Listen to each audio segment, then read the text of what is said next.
சென்னை நந்தனத்தில் தமிழ்நாடு அரசு அனைத்து துறை ஓய்வூதியர் சங்கம் சார்பில் மாநிலம் தழுவிய ஆர்ப்பாட்டம் நடைபெறுகிறது. இது தொடர்பான முழுமையான விவரங்களோடு எமது செய்தியாளர் ஹரிஷ் இணைப்பில் இருக்கிறார்.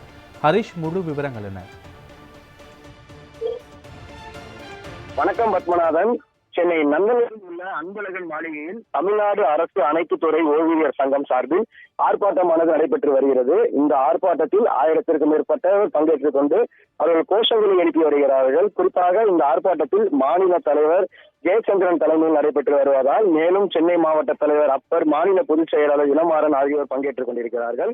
போராட்டத்தில் களத்தில் இருக்கிறவர்களுடைய முக்கியமான கோரிக்கைகள் என்னவென்று பார்த்தால், புதிய ஓய்வு திட்டத்தை ரத்து செய்து பழைய ஓய்வு திட்டத்தை நடைமுறைப்படுத்த வேண்டும். அதே சமயம் 70 வயது நிறைவடைந்த ஊழியர்களுக்கும் அனைவருக்கும் 10 விழுக்காடு கூடுதல் ஊதியம் வழங்க வேண்டும் மற்றும் ஓய்வு பெற்ற சத்துணவு அங்கன்வாடி ஊழியர்களுக்கும் வருவாய் கிராம உதவியாளர்களும் வனத்துறை காவலாளர் மற்றும் ஊராட்சி செயலாளர்கள் ஊர்ப்புற நூல் ஆகியவை ஓய்வாக இருக்கக்கூடிய குறைந்தபட்ச ஓய்வூதியமாக ரூபாய் 7,850 வழங்க வேண்டும். அதே சமயம் மருத்துவ காப்பீடு திட்டத்தில் உள்ள குறைபாடுகளும் நீக்கியும் ஓய்வூதியர் ஆணையம் மறக்கும் முழுமையான சிகிச்சை தொகையும் வழங்க வேண்டும் மற்றும் தொகுப்பு பெறும் ஓய்வூதியத்தை பிடித்தும் செய்திடும் அதிலிருந்து காலத்தை 11 ஆண்டுகளாக குறைத்திட வேண்டும் என இவ்வாறு பல்வேறு கோரிக்கைகளை முன்வைத்து இந்த போராட்ட களத்தில் ஈடுபட்டு வருகிறார்கள். பத்மநாதன்,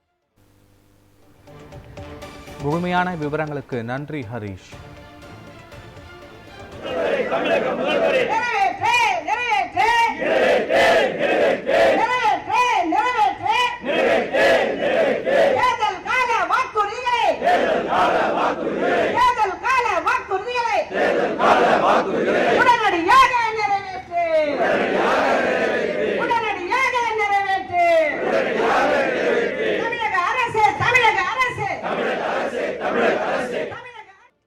அவங்க அது 15 வருஷமாக நாங்கள் எல்லாம் கட்டிட்டு இப்போ வட்டி விகிதம்லாம் குறைஞ்சி போச்சு.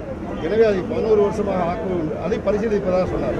இந்த வாக்குறுதிகள் எதையுமே இன்றைக்கு வரை நிறைவேற்றாத மட்டுமல்ல, இந்த வாக்குறுதிகள் என்ன ஆயிற்று என்பதையே அவர்கள் எங்களோடு பேசி தீர்க்க மறுக்கிறார்கள் என்றுதான்.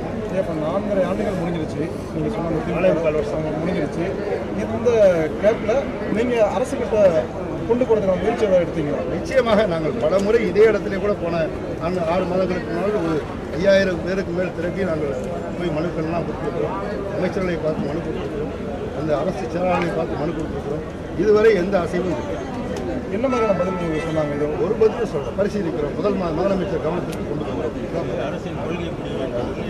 முதலமைச்சர் கவனத்துக்கு கொண்டு போகிறோம். அவர்கள் சொல்லுவது என்ன என்றால், நிதிநிலை சீரமைத்தல்.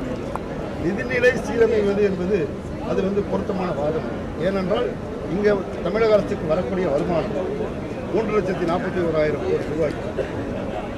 அதே மாதிரி இவங்க பல்வேறு புதிய திட்டங்களை அறிவிக்கிறார்கள், அதுக்கெல்லாம் பணம் இருக்குது.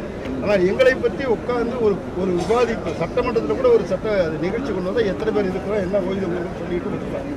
அதற்கான நிதி ஒதுக்கீடு மற்ற எதுவுமே அவங்க பேசுறது இல்லை. இதை நாங்கள் ஏற்றுக்கொள்வோம். உங்களுடைய அடுத்த கட்ட போராட்டம் என்னவா இருக்கும்? அடுத்த கட்ட போராட்டம் 6ஆம் தேதி அன்றைக்கு நாங்கள் எங்களுடைய மாநில செயற்குழுவை கொண்டு அதில் தீவிரமான போராட்டங்களை முன்னெடுப்போம்.